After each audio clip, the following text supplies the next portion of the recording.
Umani ng pansin sa social media ang naging sagutan sa pagitan ng komedyante at vlogger na si Ethel Buoba at isang netizen matapos siyang makatanggap ng negatibong komento sa Facebook.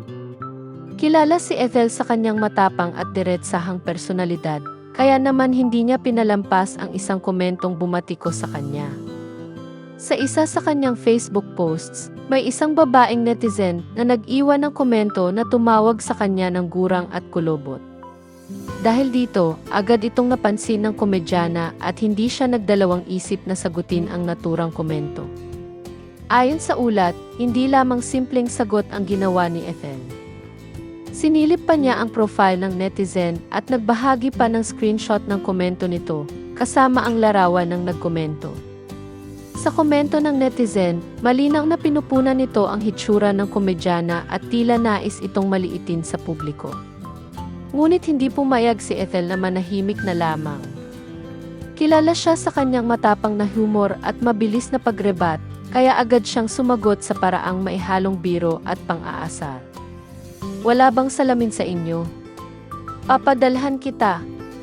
Free shipping ko na. Bruha ka. Luh! Sariwa ka. Aswang ka. Matapang na sagot ni Ethel sa nasabing netizen. Dahil sa kanyang nakakatuwa at matapang na sagot, mabilis itong kumalat sa social media. Maraming netizens ang natuwa sa naging reaksyon ng komedyana at ipinahayag ang kanilang suporta sa kanya. Para sa marami, ipinakita lamang ni Ethel ang kanyang tunay na personalidad, direkta, palabiro, at hindi nagpapatalo sa mga bashers. Sa comment section ng kanyang post, maraming netizens ang nagbigay ng kanilang reaksyon. May ilan na nagsabing tila naririnig nila ang boses ni Ethel habang binabasa ang kanyang sagot dahil sa kakaibang estilo nito. Gusto ko, too. Bumanat na naman si Ethel Buoba.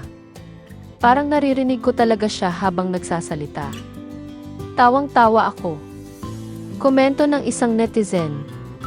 May isa naman na nagsabi na baka kapag nakita ng personal ang basher, si Ethel ay magpapapicture pa ito sa kanya.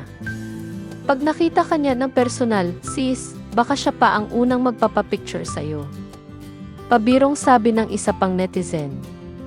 Sa kabila ng mga bashers na patuloy na lumalabas sa social media, ipinakita ni Ethel Buoba na marunong siyang ipagtanggol ang sarili at ginagawa niya ito sa paraang maihalong katatawanan na lalo pang nagpapasaya sa kanyang mga tagahanga.